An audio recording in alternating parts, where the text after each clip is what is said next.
May 28th, 1968, 2:45 in the morning.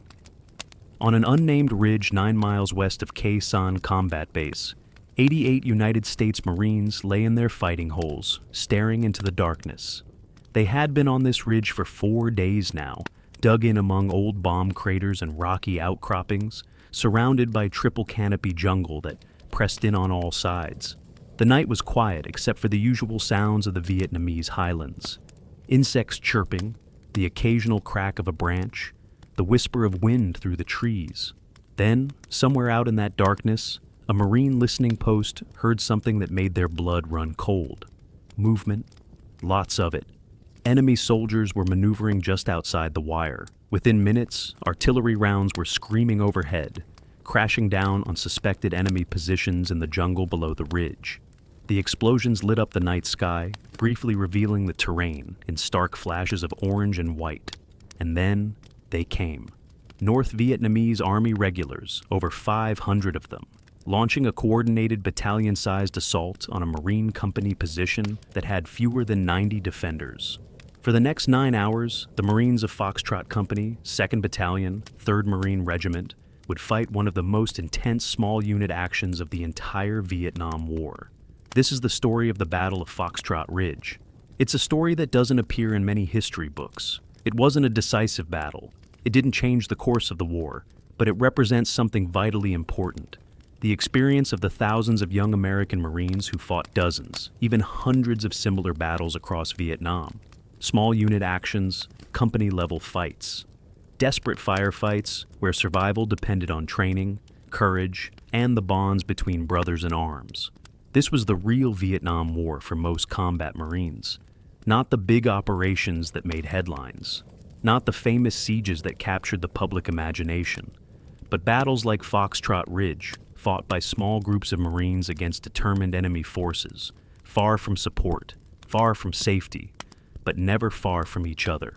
To understand what happened on Foxtrot Ridge on that May morning in 1968, we need to understand the context. Where was this battle fought? Why were these Marines on this particular ridge? Who were they? What were they facing? And what does this battle tell us about the Vietnam War and the men who fought it? Over the next few hours, I'm going to take you through the Battle of Foxtrot Ridge in detail. We'll examine the strategic situation, meet the men who fought there, walk through the battle hour by hour, and explore what this fight meant for those who survived it, and for our understanding of the Vietnam War. This is history told through the eyes of the men who were there, based on their accounts, their memories, and their reflections decades later. Let's begin with the strategic situation. In northern the Oi Corps in the spring of 1968, the Vietnam War had been raging at high intensity for 3 years by this point. American troop strength had peaked at over 500,000 men. The war had become the defining issue of American politics and culture. And just 4 months earlier, in late January and early February 1968, the Communist forces had launched the Tet Offensive, a massive coordinated series of attacks across South Vietnam that shocked the American public and changed the trajectory of the war. The Tet Offensive was militarily a disaster for the Communists. The Viet Cong, the indigenous Southern guerrilla force, had been essentially destroyed as an effective fighting force. Tens of thousands of Communist troops had been killed. Not a single major objective had been held. American and South Vietnamese forces had responded with devastating effectiveness once the initial shock wore off. But politically and psychologically, Tet was a catastrophe for the American war effort. It shattered public confidence in official claims that the war was being won. It led to President Lyndon Johnson's decision not to seek re-election. It marked the beginning of the end of American escalation in Vietnam. But for the Marines fighting in northern the Oi Corps in the spring of 1968, the political debates in Washington might as well have been happening on another planet. Their reality was much more immediate and much more dangerous. The North Vietnamese army had not been destroyed during Tet. In fact, they were pouring more troops south to replace the losses suffered by the Viet Cong. The fighting in Oi Corps, particularly around Khe Sanh and the DMZ region, remained intense. Khe Sanh Combat Base had just endured a 77-day siege that had captured the attention of the American public and President Johnson himself. The siege had been officially lifted in April, but the area around Khe Sanh remained a hotbed of enemy activity. The North Vietnamese had multiple divisions in the region, operating from bases in Laos and using the terrain to their advantage. The rugged mountains, dense jungle, and frequent bad weather all favored the defenders and made American operations incredibly difficult. The United States Marines and Die Corps were organized into the 3rd Marine Division and the 1st Marine Division, along with various supporting units. They were responsible for defending the northernmost provinces of South Vietnam, right up against the demilitarized zone that separated North and South Vietnam. This was some of the most difficult terrain in the entire country for military operations. The mountains, the jungle, the weather, and the proximity to enemy sanctuaries in Laos and North Vietnam all combined to make I Corps a meat grinder. The Marine Corps' approach to the war in Marine Corps emphasized maneuver warfare and aggressive patrolling. Rather than sitting in static defensive positions, Marine infantry battalions conducted constant patrols and operations, trying to find and engage enemy forces before they could mass for attacks. This approach put enormous strain on the relatively small number of infantry battalions available.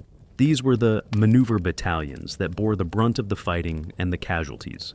By May 1968, American casualties were running at approximately 500 killed in action per week across all of Vietnam. A staggering 80% of those casualties were being suffered by the maneuver battalions, the infantry units that actually closed with and engaged the enemy.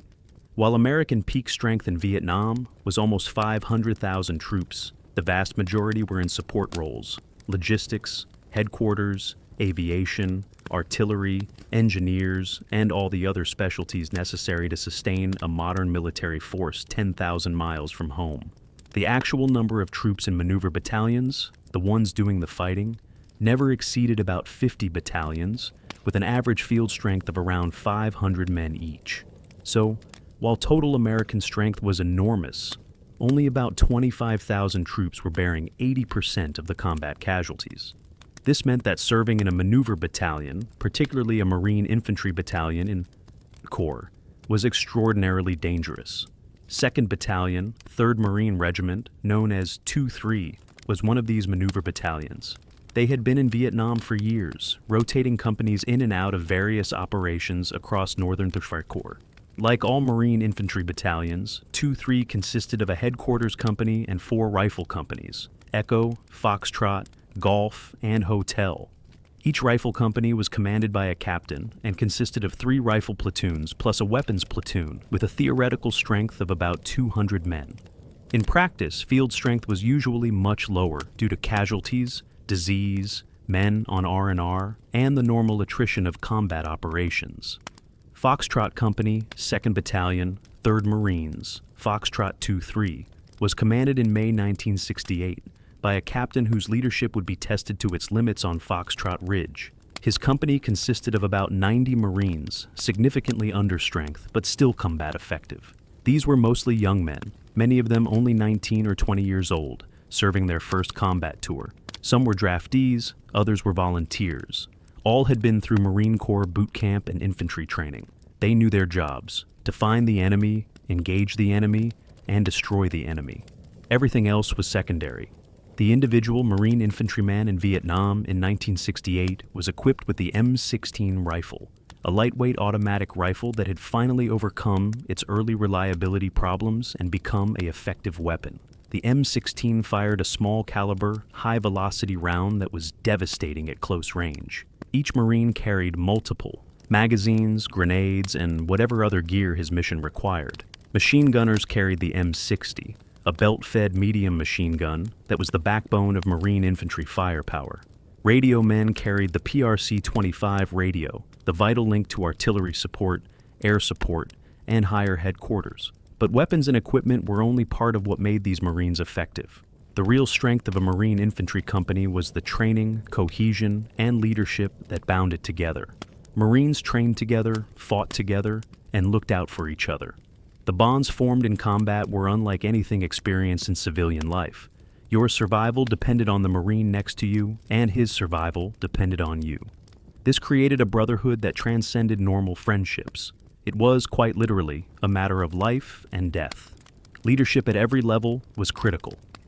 The company commander set the tone for the entire unit. The platoon commanders, usually first or second lieutenants, led their platoons in combat and made tactical decisions that could mean the difference between success and disaster.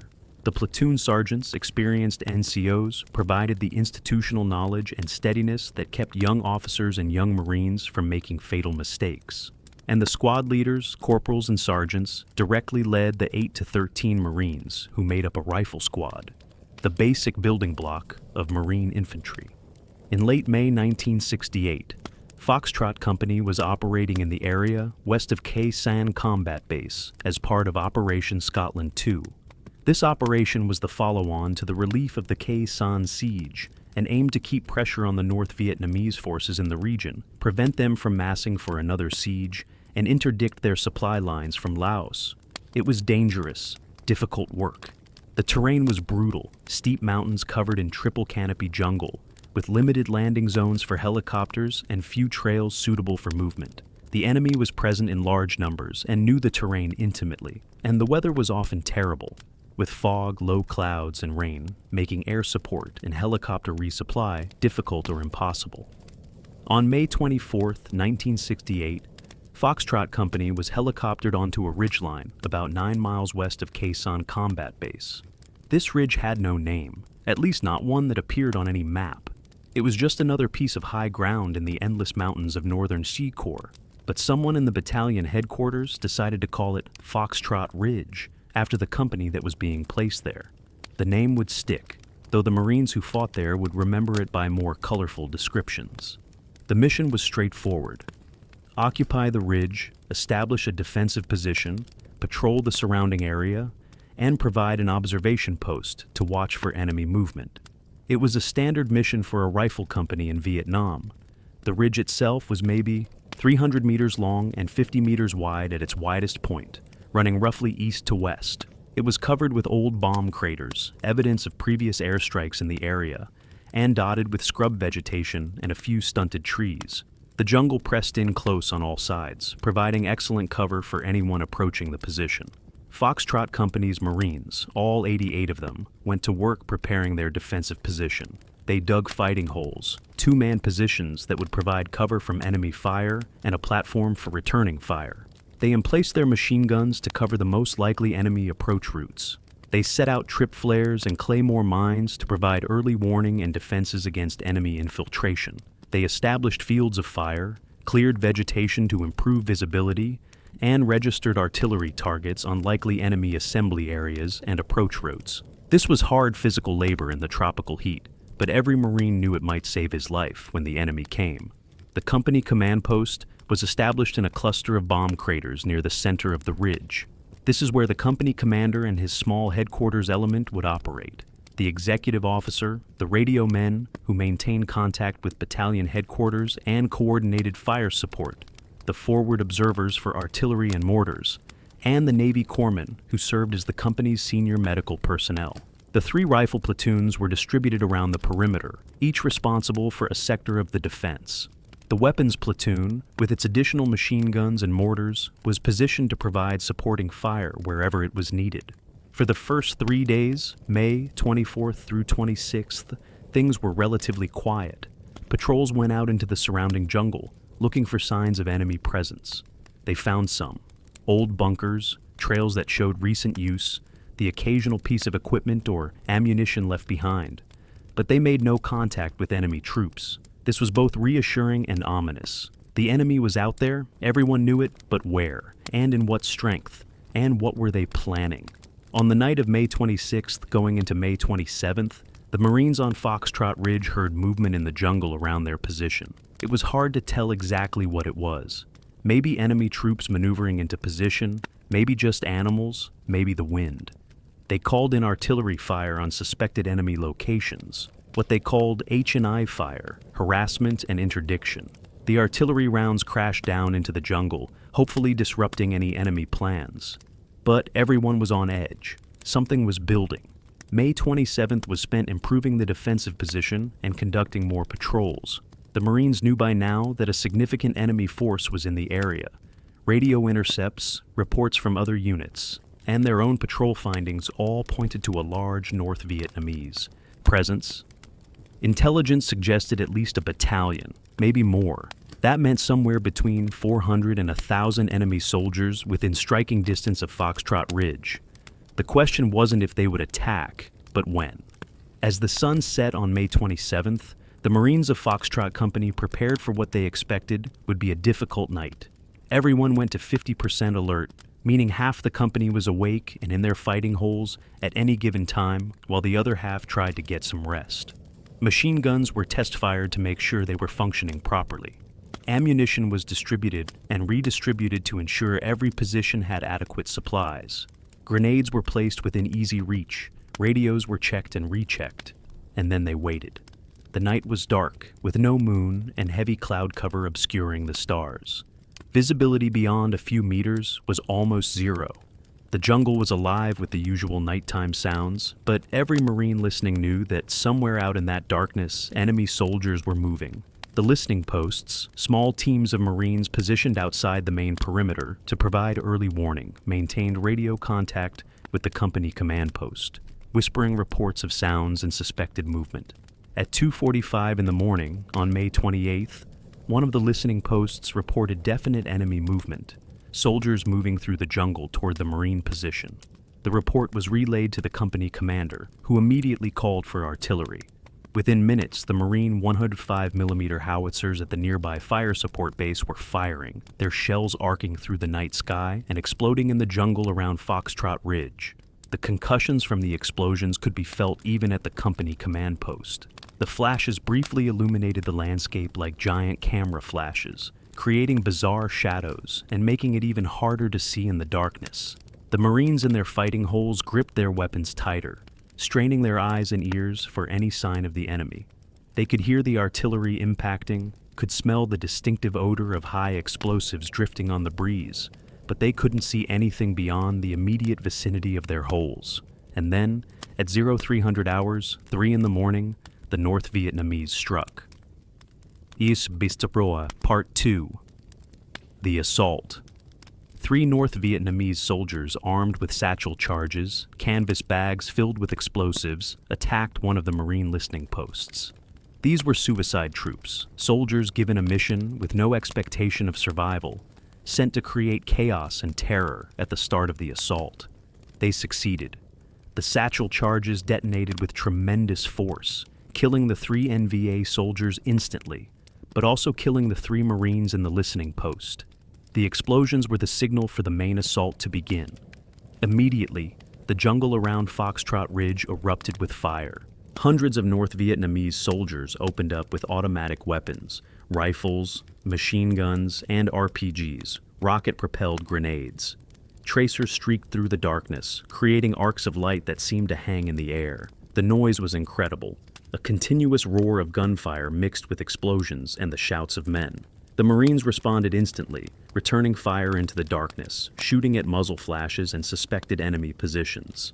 The North Vietnamese assault was a battalion-sized attack, meaning somewhere between 400 and 600 enemy soldiers were involved. This gave them a numerical advantage of at least 5 to 1, maybe more, but numbers alone don't determine the outcome of a battle.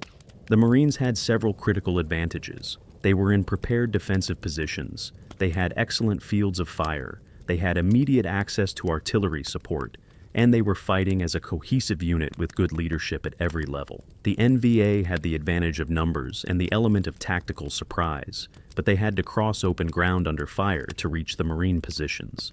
The North Vietnamese used a tactic that shocked the Marines.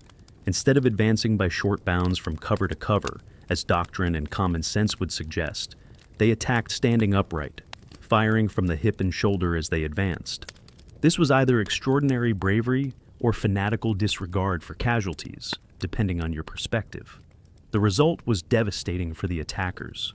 The Marines firing from covered positions cut down wave after wave of NVA soldiers. The M16 rifles and M60 machine guns poured fire into the advancing enemy, and bodies began piling up in front of the Marine positions. But the North Vietnamese kept coming. This was no probe, no reconnaissance in force. This was an all-out assault with the objective of overrunning the Marine position and destroying Foxtrot Company. The NVA commanders were willing to accept enormous casualties to achieve this objective, which suggests they believed taking this position was strategically important. Perhaps they wanted to demonstrate that American forces could still be defeated, even after the failure of the Tet Offensive. Perhaps they simply wanted to inflict casualties on the Marines to erode American public support for the war. Whatever their reasoning, they committed their forces completely to this attack. The Marines fought with the training and discipline that had been drilled into them. Squad leaders shouted orders to their men. Machine gunners fired in short, controlled bursts to avoid overheating their weapons. Riflemen aimed and fired, working their way through magazine after magazine. The corpsmen, the Navy medical personnel attached to Marine units, moved through the chaos treating casualties, exposing themselves to enemy fire to reach wounded Marines. And the company commander and his staff worked the radios, calling in artillery, fire, requesting illumination rounds to light up the battlefield, coordinating the defense, and sending situation reports to battalion headquarters. The artillery support was critical. Marine 105mm howitzers from the nearby fire support base and heavier 155mm howitzers from more distant positions fired hundreds of rounds during the battle. Artillery observers with Foxtrot Company called in target coordinates, adjusted fire, and walked the artillery impacts closer and closer to the Marine positions, sometimes dangerously close, to break up enemy assaults. The artillery worked in combination with mortar fire from the company's own 81mm mortars, creating a coordinated fires plan that hammered enemy assembly areas and approach routes. But artillery couldn't hit every enemy soldier, and some NVA troops made it close to the Marine perimeter. Fighting became desperate at some positions as North Vietnamese soldiers advanced to within grenade-throwing range. Marines threw grenades, dozens of them, the small bombs arcing through the air and detonating among the attackers. The North Vietnamese threw grenades back, and the explosions added to the chaos and casualties. At some points along the perimeter, the fighting became hand-to-hand, Marines using their rifles as clubs, knives, and anything else they could grab. One of the unique aspects of this battle was the use of illumination. Both sides wanted to see what they were shooting at, but lighting up the battlefield created opportunities and dangers for both attackers and defenders. The Marines called for illumination rounds from the artillery, special shells that burst high in the air and released parachute flares that drifted slowly down, bathing the battlefield in a harsh white light. When these flares were in the air, the Marines could see the enemy clearly and could engage them with devastating effect. But when the flares burned out or drifted away, darkness returned, and the advantage shifted back to the attackers, who could use the darkness to move closer. The North Vietnamese had their own illumination, tracer rounds mixed into their ammunition loads. Tracers are bullets that contain a pyrotechnic compound that ignites when fired, creating a bright streak of light that allows the shooter to see where their fire is going. Every fifth round in many NVA ammunition loads was a tracer. This created an incredible visual effect during the battle, with literally thousands of tracers streaking back and forth across the ridge. But tracers work both ways. While they help you see where you're shooting, they also tell the enemy where you are. Many NVA soldiers paid the ultimate price for this tactical disadvantage, as Marines identified their positions by their tracers and concentrated fire on them. As dawn approached around 5:30 in the morning, the intensity of the fighting began to decrease. The North Vietnamese had been attacking for over 2 hours and had suffered horrific casualties without achieving a breakthrough. The Marine positions were holding, the defensive fires were too intense, the artillery was too accurate, and daylight was coming, which would bring Marine air support, the one thing that could turn this battle into a complete disaster for the attackers. But the NVA weren't done. As the sky began to lighten, showing the first gray hints of dawn, they launched one more major assault, trying to overwhelm the Marine positions before air support could arrive. This attack was even more desperate than the earlier ones, with NVA soldiers charging forward in groups, firing wildly, trying to close the distance through sheer determination and numbers. The Marines responded with everything they had left, firing until rifle barrels glowed hot, machine guns jamming from overheating and overuse, grenades thrown until none were left. This final assault was broken by a combination of Marines' small arms fire, artillery, and the sheer exhaustion of the attackers. The North Vietnamese had been fighting for hours, had crossed difficult terrain to reach the Marine positions, and had suffered devastating casualties. Even the most determined soldiers have limits, and the NVA soldiers on Foxtrot Ridge that morning reached theirs.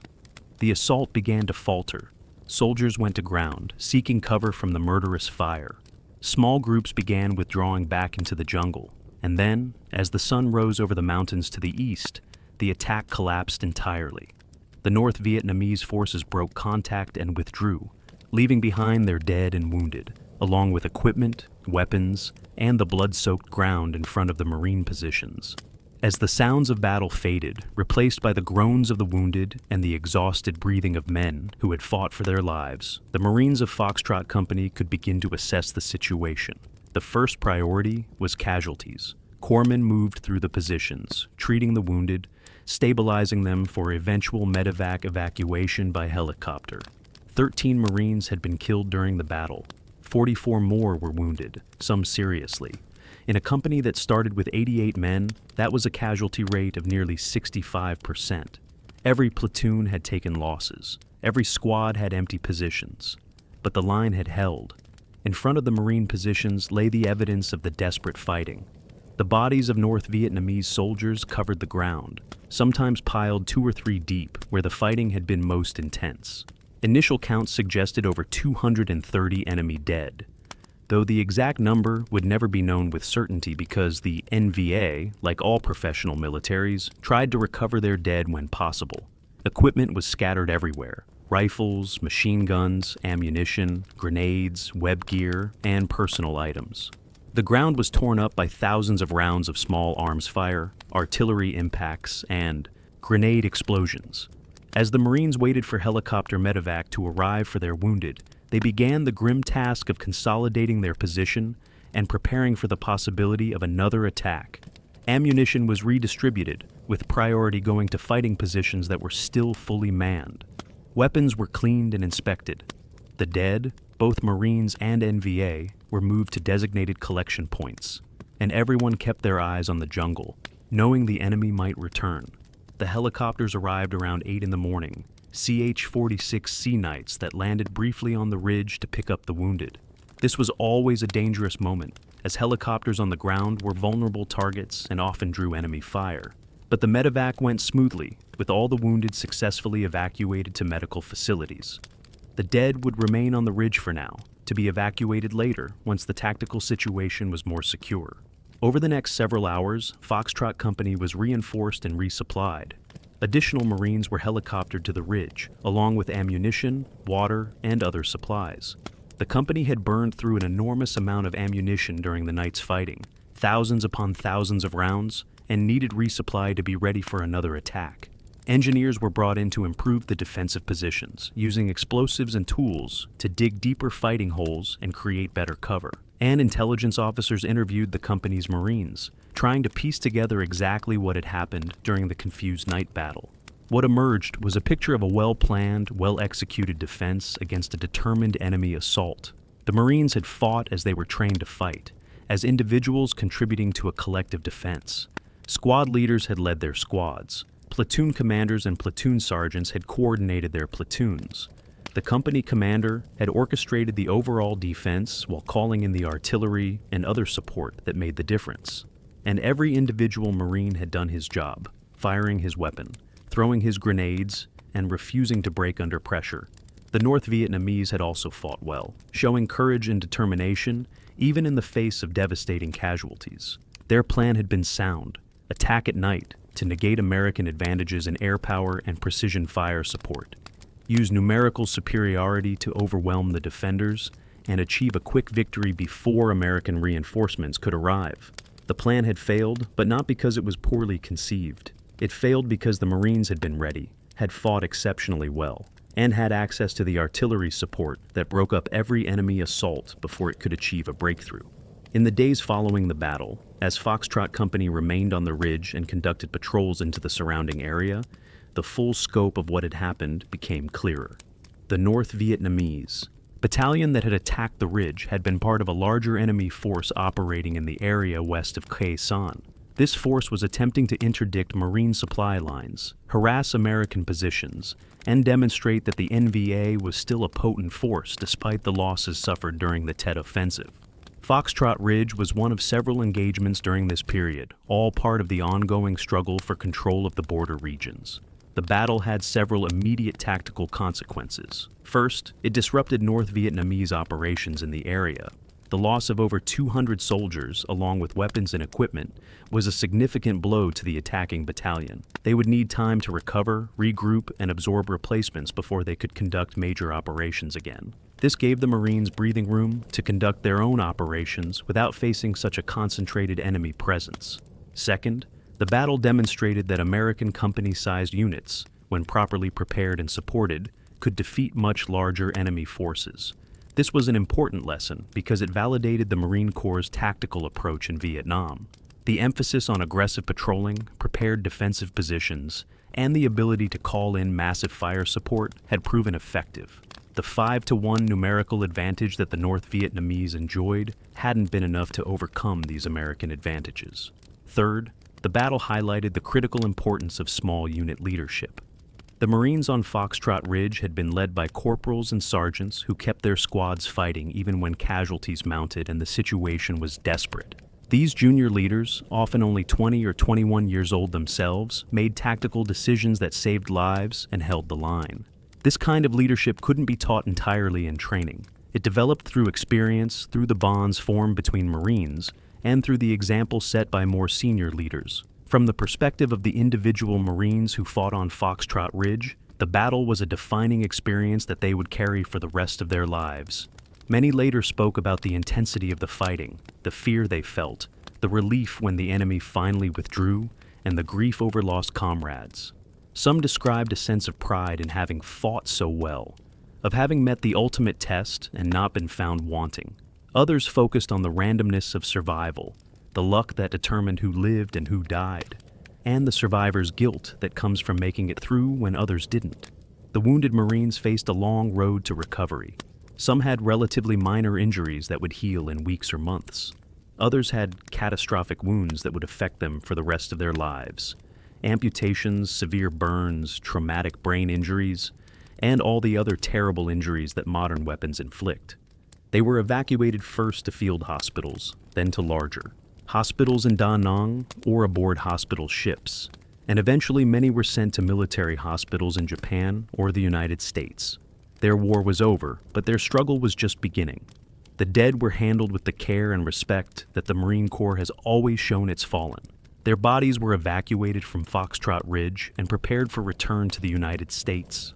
Casualty notification officers visited their families, bringing the news that every military family dreads. Funerals were held in small towns and big cities across America, and 13 more names were added to the growing list of Americans who had died in Vietnam. For their families, the political debates about the war became personal in the most painful way possible. The story of Foxtrot Ridge, like so many similar battles in Vietnam, remained largely unknown outside the military community. There were no major news stories about the fight. It didn't make the evening news. Most Americans never heard about the 88 Marines who fought off 500 North Vietnamese soldiers in 9 hours of combat. This was partly because of the sheer number of such engagements happening across Vietnam. By May 1968, battles of this scale were occurring regularly, and the news media couldn't possibly cover them all. It was also partly because by this point in the war, the American public was suffering from what might be called Vietnam fatigue. The constant stream of casualties, the lack of clear progress toward victory, and the growing anti-war movement all combined to make even heroic actions like Foxtrot Ridge just another data point in a war that seemed to have no end.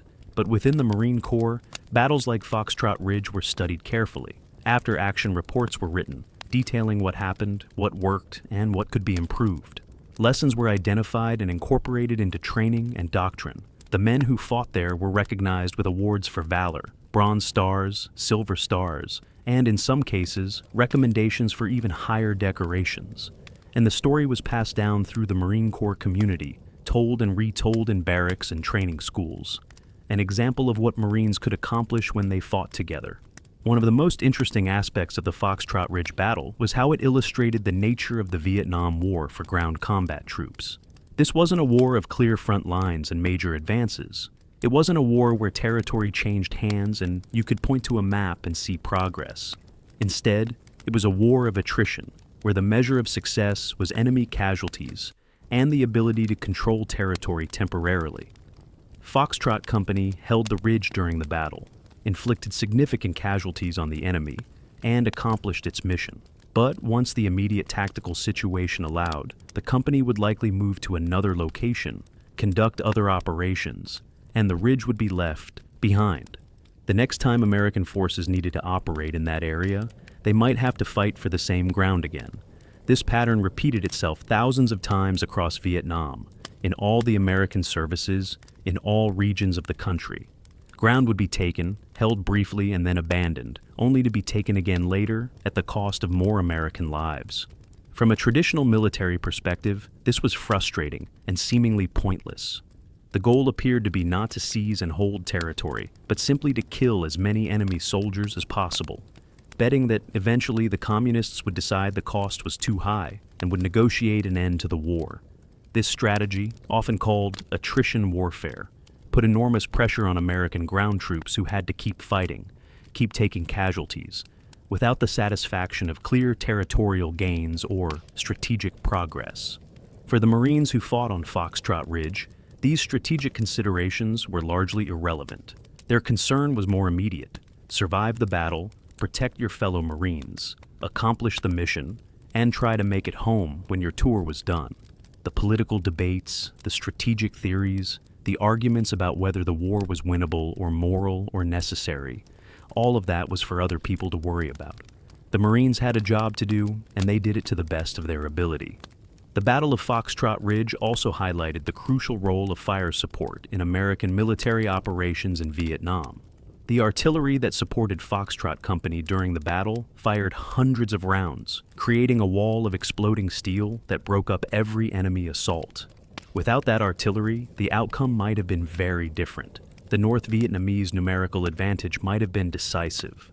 This dependence on fire support was characteristic of American tactics throughout the war, and reflected a fundamental aspect of American military culture: the willingness to expend vast amounts of ordnance to reduce casualties among American troops.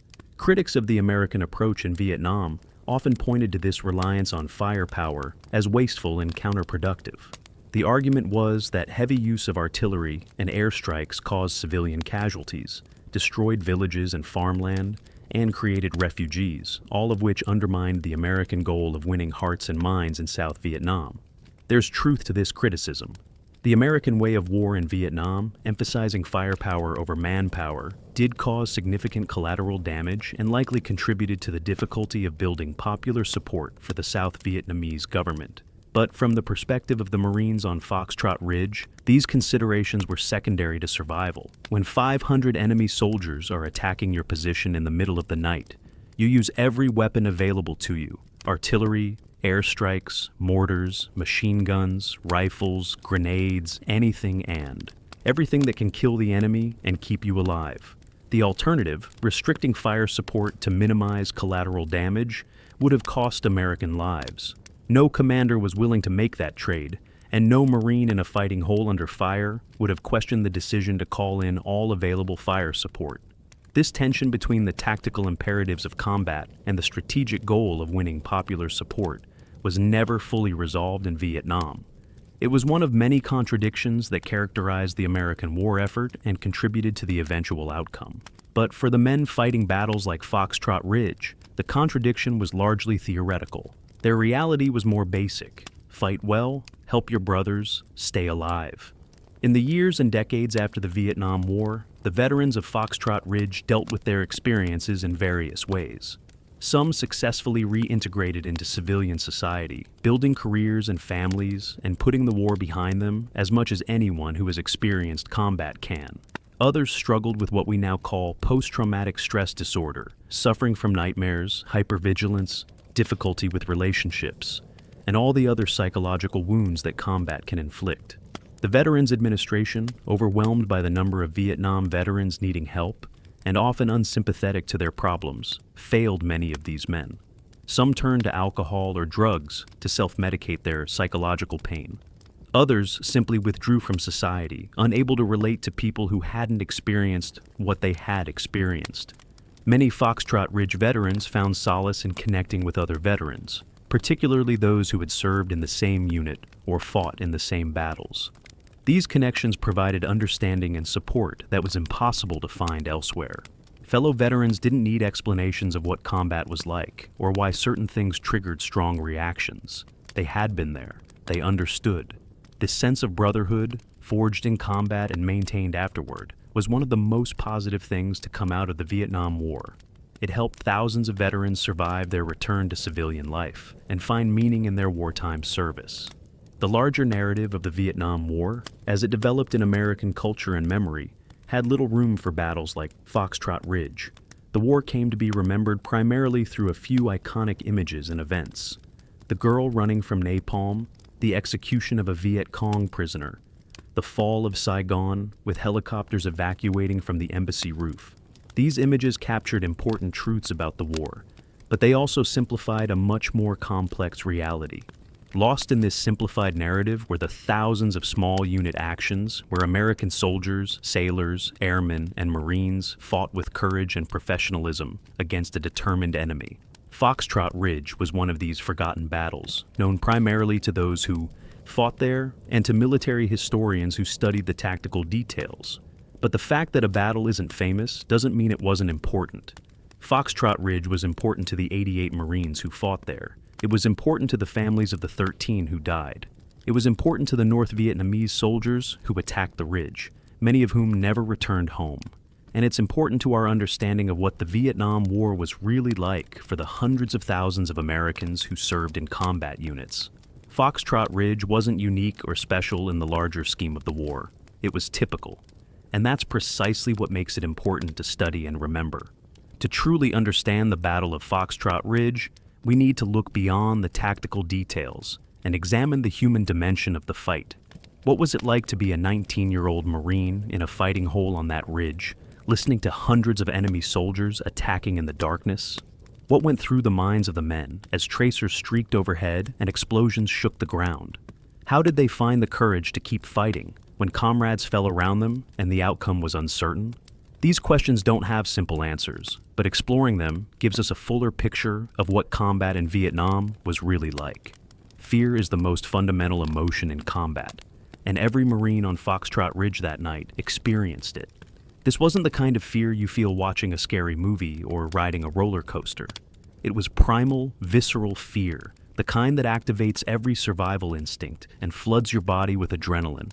Your heart pounds. Your breathing becomes rapid and shallow.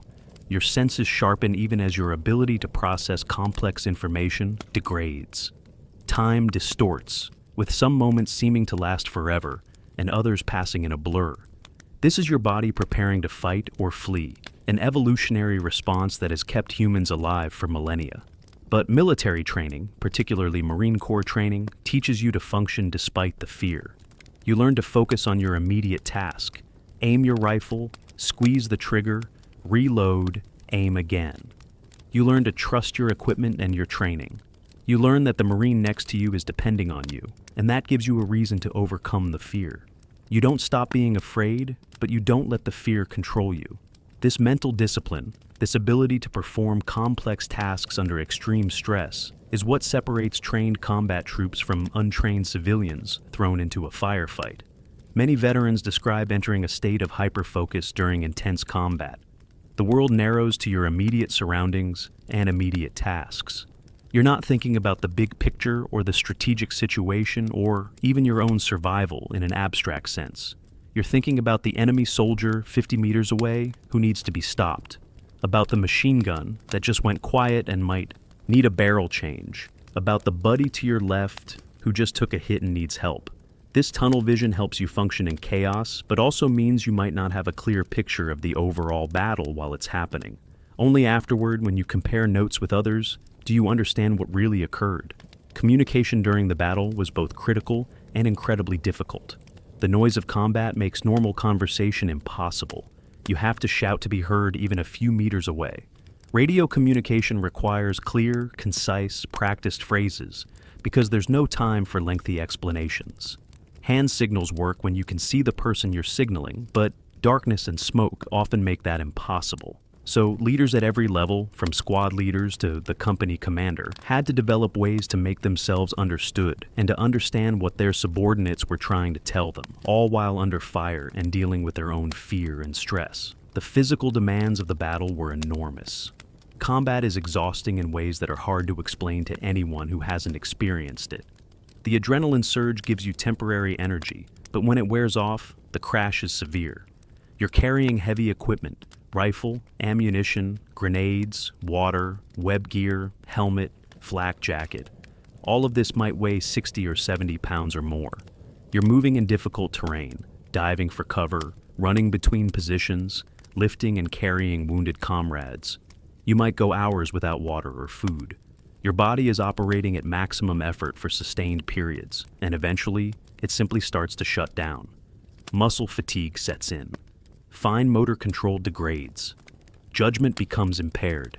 And yet, you have to keep fighting, because stopping means dying. The violence of combat is something else that's difficult to convey. Modern weapons inflict terrible injuries. A bullet from an M16 or AK-47 traveling at high velocity can cause devastating tissue damage. Shrapnel from grenades and artillery can tear through flesh and bone. The human body, for all its resilience, is fragile when exposed to this level of violence. Seeing what weapons do to human beings, particularly to people you know and care about, is traumatic in ways that stay with you forever. The sight of a friend with terrible wounds, the smell of blood and burned flesh, the sounds of men screaming in pain, these sensory experiences get burned into your memory and can't be forgotten. The corpsmen, the Navy medical personnel attached to Marine units, had one of the most difficult jobs on Foxtrot Ridge. When a Marine was hit, the immediate cry was, "Corpsman!" and the corpsman would have to move through fire to reach the wounded man, assess his injuries, and provide treatment. This might mean applying pressure to stop bleeding, inserting airways to help someone breathe, administering morphine for pain, or splinting broken bones. All of this had to be done quickly, under fire, while also trying to keep the wounded Marine calm and keep yourself from becoming the next casualty.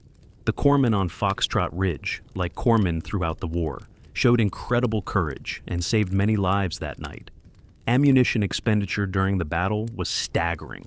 The Marines fired thousands of rounds of small arms ammunition, hundreds of grenades, and called in hundreds of artillery rounds. When you're fighting for your life, you don't carefully husband ammunition. You fire at anything that might be an enemy position. You suppress suspected enemy locations with automatic fire. You throw grenades at sounds in the darkness. This creates logistical challenges, the need to resupply constantly, but that's a problem for later. During the fight, you use what you need to use to stay alive and win. One aspect of the battle that doesn't always appear in official accounts is the confusion and fog of war. Despite all the training and preparation, combat is inherently chaotic. You don't always know what's happening even 20 meters away from your position. Reports coming into the command post are often contradictory or incomplete. Friendly fire, shooting your own people by mistake, is a constant danger in night combat when identification is difficult. Marines were trained to be aware of friendly positions and to know their sectors of fire, but mistakes happened. The miracle is that they didn't happen more often, a testament to the discipline and training of the Marines involved. Leadership during the battle operated at multiple levels simultaneously. At the highest level, the company commander had to maintain the big picture, understanding the overall flow of the battle and making decisions about reinforcing threatened sectors, calling in artillery fire, and requesting support from battalion headquarters.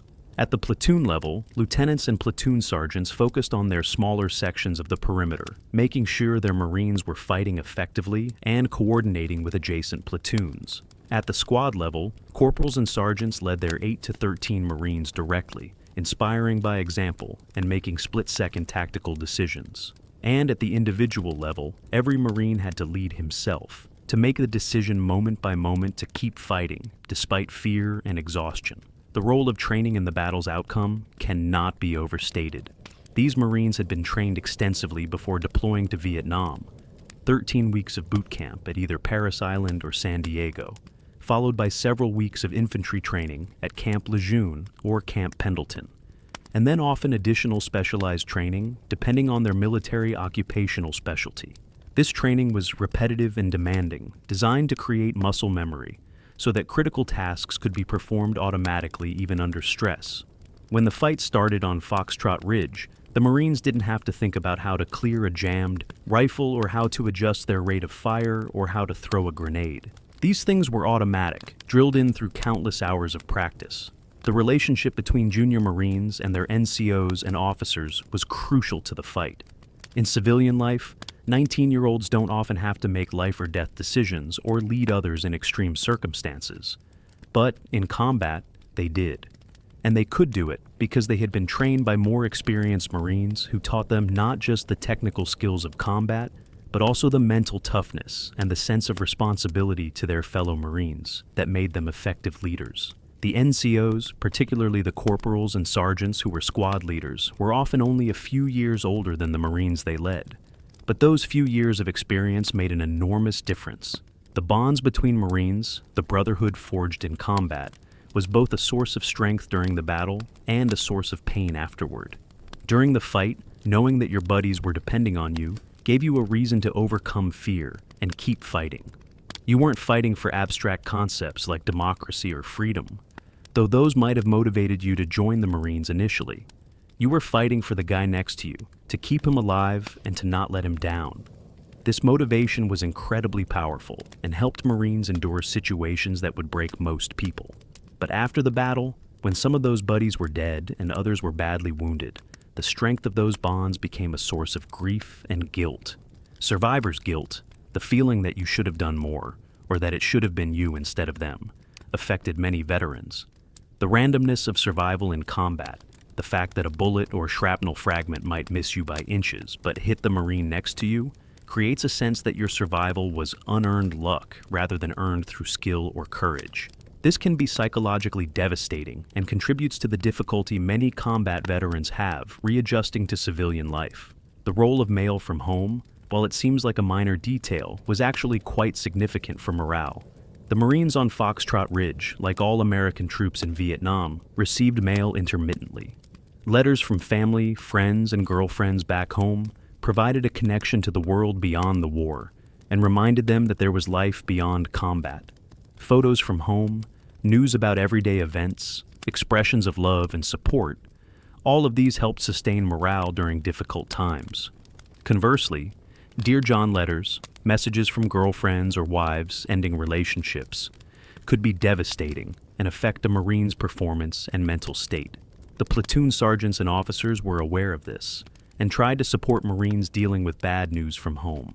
Religion played a varied role for different Marines. Some found comfort in faith, praying before and during the battle, believing that God would protect them, or at least that their death would have meaning beyond the physical. Others lost faith or became angry at God for allowing such suffering. The chaplains attached to Marine units provided spiritual support, but also practical counseling and a listening ear for Marines struggling with the moral and existential questions that combat raises. After battles like Foxtrot Ridge, the chaplains conducted memorial services for the dead, helping the survivors process their grief and find some sense of meaning in the loss of their friends. From a purely tactical perspective, the Battle of Foxtrot Ridge provides excellent material for analysis. Military professionals studying small unit combat can identify numerous lessons from this engagement, both things that worked well and things that could have been done differently. Let's examine some of the key tactical elements of the battle and what they tell us about infantry combat in Vietnam. The defensive position on Foxtrot Ridge was reasonably well prepared, given the time and resources available. The Marines had dug fighting holes, emplaced machine guns to cover likely avenues of approach, set out claymore mines and trip flares, and registered artillery on likely enemy assembly areas. These are all standard defensive measures, but standard because they work. The fighting holes provided cover from enemy fire, allowing Marines to engage the enemy while minimizing their exposure. The machine gun positions provided heavy firepower at critical points. The mines and flares provided early warning and could inflict casualties on advancing enemy troops. and the pre-registered artillery could be called in quickly when needed. However, the position also had vulnerabilities. The ridge wasn't particularly wide, which meant there wasn't much depth to the defense. If the North Vietnamese had broken through at any point, they would have been in among the Marine positions very quickly, creating chaos and making it difficult to use artillery support without hitting friendly troops. The vegetation around the position, while cleared to some extent, still provided cover that enemy troops could use to approach relatively close before being detected. And the darkness of the night attack negated many of the defensive advantages that the terrain provided. The North Vietnamese tactical plan for the attack showed both strengths and weaknesses. The decision to attack at night was sound, as it negated American advantages in air support and made precision fire support difficult. The use of the suicide sapper team to destroy the listening post and signal the start of the attack was effective in creating confusion and disrupting the Marine defensive plan. And the commitment of a full battalion to the attack provided the numerical superiority needed to have a chance of overwhelming the defenders. But the NVA execution had problems. The tactic of advancing standing up, firing from the hip and shoulder was tactically unsound against prepared defensive positions with good fields of fire. It resulted in enormous casualties that could have been avoided by using more cautious advanced techniques. The failure to achieve tactical surprise, given that Marine listening posts detected the NVA approach before the attack began, meant the defenders were alert and ready when the assault came. And the inability to break through the Marine defenses, despite multiple assaults and significant numerical superiority, suggests either problems with the tactical execution or underestimation of the Marine defensive capabilities. The use of artillery support by the Marines was exemplary and provides a model for how to integrate fire support with small unit defensive operations. The forward observers with Foxtrot Company, despite the chaos and danger, managed to call in hundreds of effective artillery missions during the 9-hour battle. They adjusted fire, walking the impacts closer to the Marine lines as needed to break up enemy assaults. They coordinated between different artillery batteries to create continuous fire support. And they did all of this while under fire themselves, demonstrating tremendous professionalism and courage. The artillery batteries supporting Foxtrot Ridge also performed exceptionally. They responded quickly to calls for fire, delivered accurate fire on target, and sustained a high rate of fire for hours. The ability to deliver massed fires on call was a fundamental advantage that American forces had throughout the Vietnam War, and was one of the reasons that small American units could often defeat much larger enemy forces. The North Vietnamese had artillery of their own, but they couldn't match the quantity, accuracy, and responsiveness of American artillery support. Air support, while crucial in many Vietnam War engagements, played a limited role in the Battle of Foxtrot Ridge because the attack occurred at night under conditions that made close air support difficult. However, the fact that air support was available at dawn was likely one reason the North Vietnamese broke off their attack when they did. They knew that once the sun came up and Marine jets and helicopters could operate effectively, the tactical situation would shift dramatically against them. This demonstrates how air superiority, even when not actively employed, shaped enemy behavior and tactics. The question of reserves and reinforcements is interesting to examine. Foxtrot Company, with only 88 Marines, had limited ability to create a reserve force. Most of the company was committed to defending the perimeter, with very few Marines held back to respond to breakthroughs or reinforce threatened positions. This is a common problem with small units in defensive positions. You need everyone on the line, but that means you have limited flexibility to respond to changing situations. The Marines dealt with this by shifting individual Marines or small teams as are needed, and by using their indirect fire support, artillery, and mortars as a mobile reserve that could engage any threat anywhere around the perimeter. The issue of ammunition expenditure during the battle raises questions about logistics and sustainability. The Marines fired thousands of rounds during the 9-hour engagement, going through their basic load and requiring resupply. In a longer engagement, or in a situation where resupply wasn't possible, this high rate of fire could lead to ammunition shortages and potentially mission failure.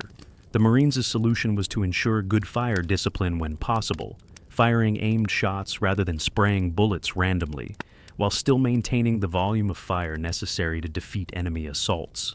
It was a delicate balance that required good leadership at the squad and fire team level. The integration of different weapon systems in the defense is worth noting. The Marines used their M16 rifles for individual targets, their M60 machine guns for suppressive fire and to cover key sectors, their grenades for close-range defense, their mortars for indirect fire support, and their artillery for massed fires on enemy assembly areas and approach routes. Each weapon system had its role, and using them effectively required coordination and understanding of their capabilities and limitations. This weapons integration was a key factor in the successful defense. The tactical decision-making during the battle, particularly by junior leaders, demonstrates the value of mission-type orders and decentralized execution. The company commander couldn't micromanage every aspect of the defense during the chaos of combat. He had to trust his platoon commanders, platoon sergeants, and squad leaders to make good decisions in their sectors. This required that those leaders understood the commander's intent, had been trained to think tactically, and had the confidence to make decisions without waiting for orders. The Marine Corps' emphasis on leadership at every level paid dividends on Foxtrot Ridge.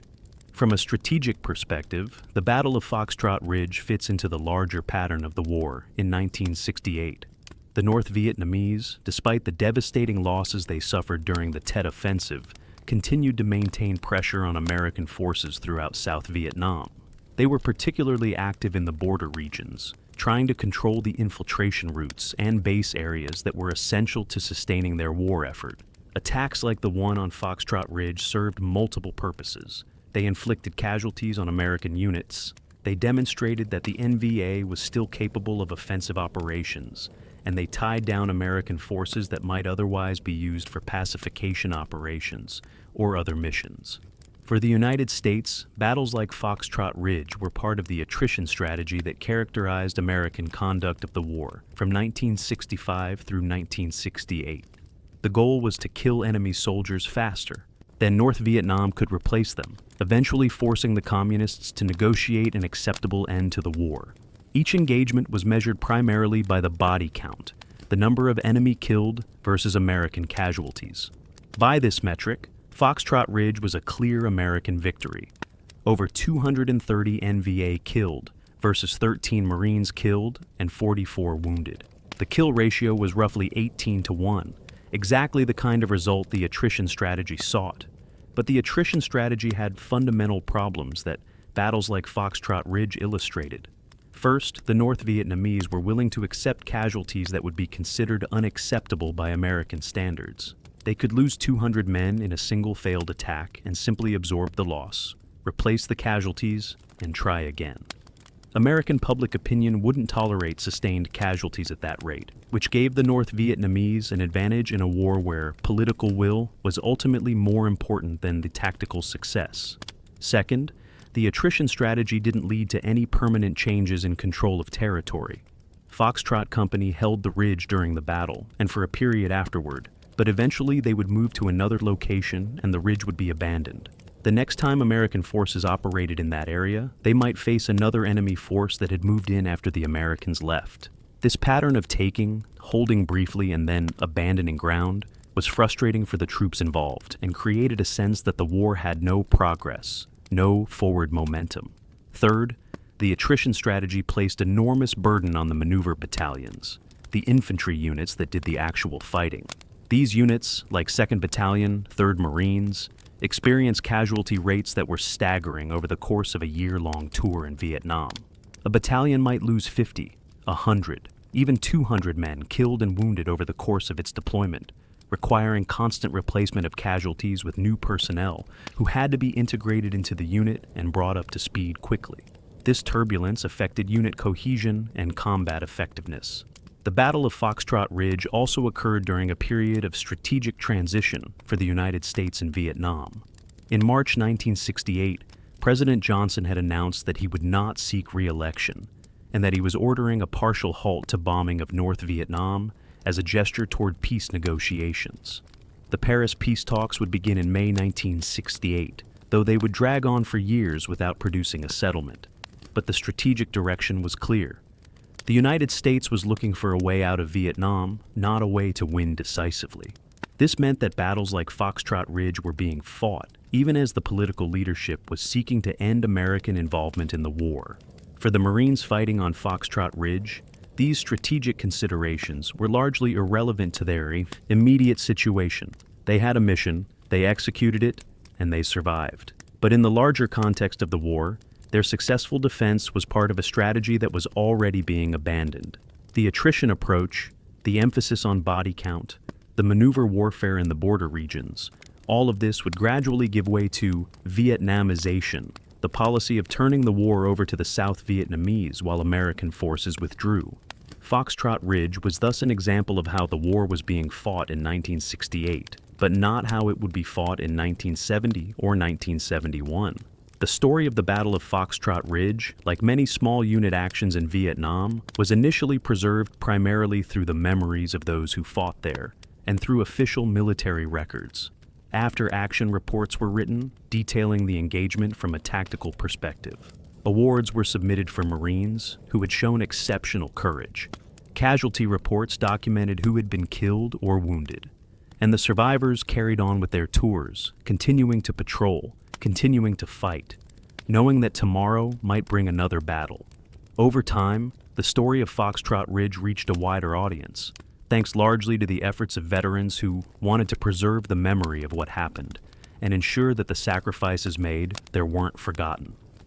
Mark Woodruff, who served with Foxtrot Company and was present during the battle, later wrote a book titled Foxtrot Ridge, A Battle Remembered, published in 2003. This book provided detailed accounts of the battle based on interviews with survivors, bringing their personal perspectives and experiences to life in ways that official reports never could. Woodruff's book served several important purposes.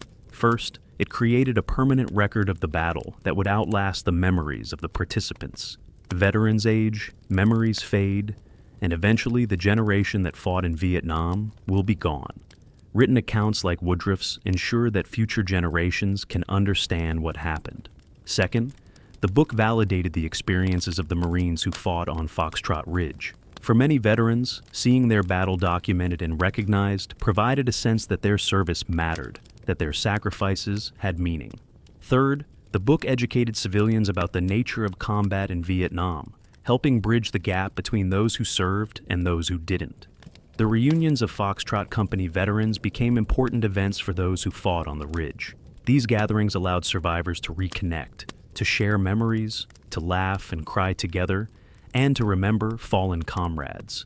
The bonds formed in combat proved remarkably durable, lasting decades after the war ended. Men who might not have stayed in touch under normal circumstances maintained friendships because of their shared experience on Foxtrot Ridge.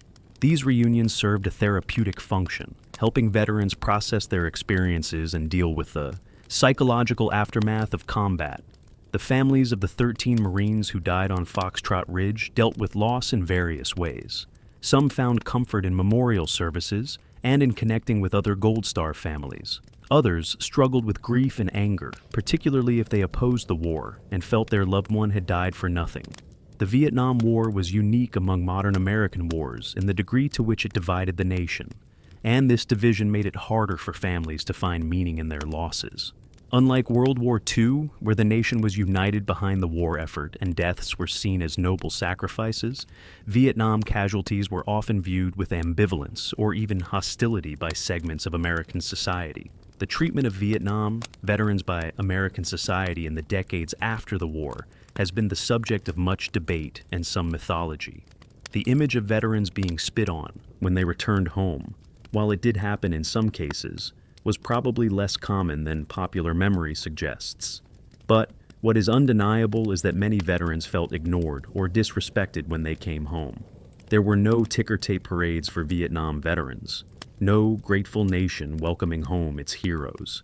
Instead, many veterans were told to forget about the war, to move on, to not talk about their experiences. This silence was psychologically damaging and contributed to the difficulties many veterans faced readjusting to civilian life. In more recent years, there has been a shift in how American society views Vietnam veterans. There's broader recognition that, regardless of one's views on the war itself, the men who fought deserved respect and gratitude for their service. Memorial services, veterans events, and public commemorations now routinely honor Vietnam veterans alongside veterans of other wars. This change has been healing for many veterans, providing the recognition and respect that should have been given when they first came home. The Battle of Foxtrot Ridge has been studied by military professionals and historians interested in small unit tactics and combat operations. The battle provides an excellent case study in several areas: defensive operations by an understrength unit, the integration of fire support with maneuver, leadership at multiple levels under extreme stress, and the psychological aspects of combat. Military academies and staff colleges have used Foxtrot Ridge as an example in their curriculum, ensuring that the lessons learned there continue to benefit future military leaders. One of the most interesting aspects of the battle from a military education perspective is how it demonstrates the limitations of numerical superiority. The North Vietnamese had at least a 5-to-1 advantage in numbers, which theoretically should have been more than adequate to overwhelm the Marines. But numbers alone don't determine the outcome of battles. Training, leadership, fire support, defensive positions, and unit cohesion all matter. The Marines had advantages in all of these areas that offset the enemy's numerical superiority. This is an important lesson for military professionals. Force ratios matter, but they aren't determinative. The role of chance and luck in the battle is also worth considering. In any combat engagement, there's an element of randomness that affects the outcome. Bullets and shrapnel don't discriminate. They hit or miss based on angles, distances, and pure chance. Some Marines survived because they were in a slightly different position, moved at a slightly different time, or were protected by a small bit of cover. Others died or were badly wounded for equally random reasons. This randomness makes it difficult to attribute outcomes purely to skill or decisions. Yes, good tactics and good leadership improved the odds of survival and success, but they didn't guarantee anything. The moral and ethical dimensions of the battle are complex. From the American perspective, the Marines were defending a position against enemy attack, a clear-cut case of self-defense. They had every right to use all available means to protect themselves and accomplish their mission. The North Vietnamese casualties, while tragic from a human perspective, were the result of a battle that the NVA initiated. If anyone bears moral responsibility for the deaths on both sides, it would be the commanders who ordered the attack, not the Marines who defended themselves. From the North Vietnamese perspective, they were fighting to reunify their country and expel what they saw as foreign invaders. The attack on Foxtrot Ridge was part of a larger struggle for national independence and unification. The soldiers who attacked the ridge believed they were fighting for a just cause, and their courage in the face of devastating firepower demonstrated their commitment to that cause. The fact that they lost the tactical engagement doesn't diminish the sincerity of their beliefs or the courage they showed. These competing perspectives highlight the tragedy of war, brave men fighting and dying for causes they believe in, inflicting terrible suffering on each other, with no certainty about who was right or wrong. The Marines on Foxtrot Ridge and the NVA soldiers who attacked them were all someone's sons, brothers, friends. They all had hopes and dreams and people who loved them. War forced them into conflict and resulted in deaths and injuries that rippled out to affect families and communities on both sides. The question of what the Battle of Foxtrot Ridge accomplished in the larger context of the war is difficult to answer. Tactically, it was a clear Marine victory. The position was held, the enemy was defeated, and the casualty exchange ratio favored the Americans. Operationally, the battle disrupted North Vietnamese operations in the area and demonstrated that American forces remained capable of defeating concentrated enemy attacks. But strategically, the battle didn't change the course of the war. The fighting in Ny Corps continued. The North Vietnamese continued to infiltrate troops south. American forces continued to conduct operations with no clear path to victory. This was the fundamental frustration of the Vietnam War for American soldiers and Marines. They could win almost every tactical engagement, could inflict devastating casualties on the enemy, could demonstrate superior training and firepower, and yet none of it seemed to make a difference in the larger strategic picture. The war dragged on, year after year, with no end in sight. This disconnect between tactical success and strategic stalemate contributed to declining morale, both among troops in the field and among the American public. As we conclude this examination of the Battle of Foxtrot Ridge, several themes emerge that are worth reflecting on. First and foremost is the courage of the Marines who fought there. 88 men, most of them teenagers or in their early 20s, faced an enemy force at least 5 times their size and refused to break.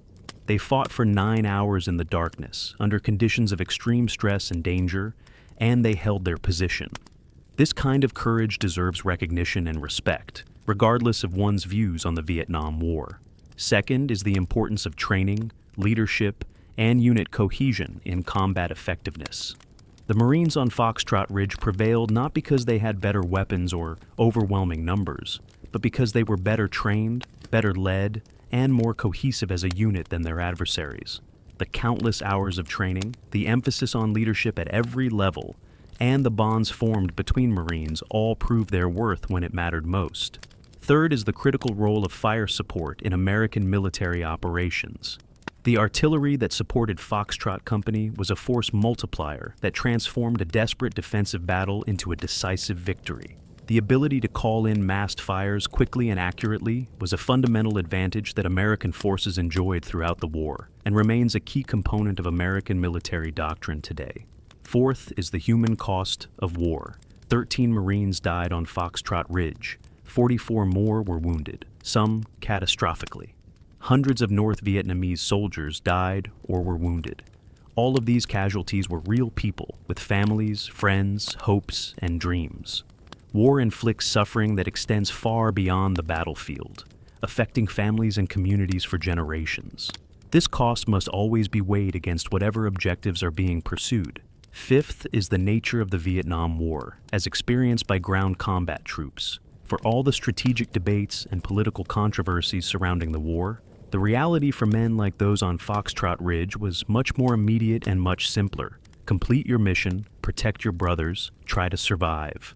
The big questions about the war's justification or winnability were for others to debate. The Marines had a job to do, and they did it to the best of their ability. The Battle of Foxtrot Ridge stands as an example of small unit combat at its finest and most terrible. It shows what well-trained troops can accomplish when properly led and supported. It demonstrates the violence and chaos of modern combat. It illustrates the bonds between soldiers that make it possible to function in conditions that would break most people. And it reminds us that behind every casualty statistic, every after-action report, every strategic assessment, are real human beings whose lives were forever changed by their experiences. For the veterans of Foxtrot Ridge, the battle remains a defining experience of their lives. It's something they carry with them always, a memory that shaped who they became and how they view the world.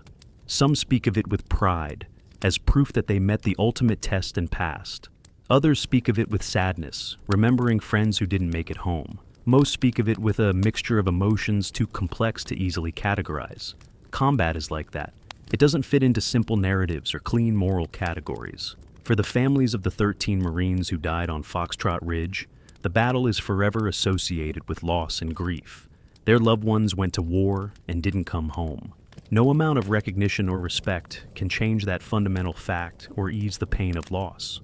All that can be done is to ensure that their sacrifices are remembered, that their stories are told, and that future generations understand what they gave. For historians and military professionals, Foxtrot Ridge provides valuable lessons about combat operations, tactics, and the human dimensions of war. These lessons inform current military doctrine and training, helping ensure that future Marines are as prepared as possible for the realities of combat. The battle reminds us that, despite all our technology and firepower, war ultimately comes down to individual soldiers and small units fighting at close range under the most difficult conditions imaginable. For the American public, battles like Foxtrot Ridge should serve as a reminder of what we ask of our military personnel when we commit them to combat. We ask them to risk their lives, to endure terrible conditions, to inflict and witness violence, and to live with the psychological consequences of these experiences. This is an enormous burden, and it should never be undertaken lightly or without full consideration of the costs involved. The broader question of what the Vietnam War meant and whether it was worth the cost remains contentious and probably always will be. Reasonable people disagree about whether American involvement was justified, whether the war was winnable, and whether the sacrifices made there had meaning. But regardless of where one stands on these larger questions, the courage and sacrifice of the men who fought battles like Foxtrot Ridge deserve recognition. They didn't make the strategic decisions that led to American involvement in Vietnam. They did their duty as they were trained to do it, often under the most difficult circumstances imaginable. In the decades since the Vietnam War ended, American society has struggled to come to terms with the war and its legacy. The divisions it created, the lives it cost, the political and social upheaval it caused, all of these continue to influence American culture and politics. But there has been progress in how we treat veterans and how we remember their service. There's broader recognition now that it's possible to honor the warriors while questioning the war, to respect the sacrifice while debating whether it was necessary.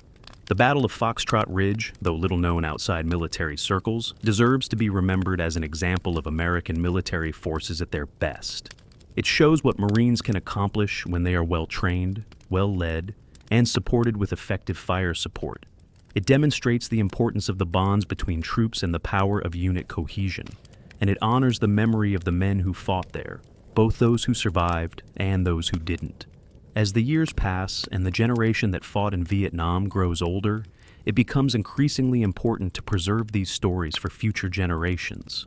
Written accounts, oral histories, documentaries, and educational programs all play a role in ensuring that battles like Foxtrot Ridge aren't forgotten. Future Americans should understand what happened in Vietnam, what was asked of a generation of young men, and what they accomplished despite the difficult circumstances they faced. The Marines of Foxtrot Company who fought on that unnamed ridge west of Khe Sanh on May 28, 1968, were ordinary young Americans thrust into extraordinary circumstances. They responded with courage, skill, and determination, holding off a much larger enemy force and accomplishing their mission despite daunting odds. Some paid the ultimate price. Others were wounded. All were changed by the experience. They deserve to be remembered, and their battle deserves to be studied and honored. 88 Marines against 500 North Vietnamese soldiers. 9 hours of intense combat. 13 Americans killed, 44 wounded. Over 200 enemy soldiers killed. These are the numbers that define the Battle of Foxtrot Ridge. But behind every number is a human story. A life lived, and in some cases lost, a family affected, a community touched. These human stories are what matter most, what give meaning to the tactical details and strategic assessments. The Battle of Foxtrot Ridge reminds us that war, despite all our efforts to sanitize it or reduce it to statistics and strategic concepts, is ultimately about human beings placed in situations where they must face death and inflict death. It's about courage and fear, about bonds between comrades, about sacrifice and survival. It's about ordinary people finding extraordinary strength when circumstances demand it. And it's about the costs, both immediate and long-term, that war inflicts on everyone it touches. May we never forget the men who fought on Foxtrot Ridge. May we learn from their experience. May we honor their courage and sacrifice. And may we always remember that war, when it must be fought, is fought by real people who deserve our support, our gratitude, and our commitment to ensure their sacrifices have meaning. This is what we owe the Marines of Foxtrot Company and all who have served in combat. This is how we honor their memory. This is how we ensure that battles like Foxtrot Ridge, though they may be forgotten by the wider public, are never truly lost to history. Thank you for taking the time to learn about the Battle of Foxtrot Ridge. Thank you for honoring the memories of the men who fought there. And thank you to all veterans who have served in combat, in Vietnam, and in all our nation's wars. Your courage and sacrifice will never be forgotten. Your stories will continue to be told. Your service will always be honored, semper fidelis, always faithful. This is the motto of the United States Marine Corps, and it describes the men of Foxtrot Ridge perfectly. They were faithful to their mission, faithful to each other, and faithful to the values that the Marine Corps represents. That faithfulness, that commitment to something larger than themselves, is what allowed them to prevail on that dark night in May 1968. It's what allowed them to become part of the long, proud tradition of the Marine Corps. And it's what ensures that their story, the story of the Battle of Foxtrot Ridge, will be remembered and honored for generations to come.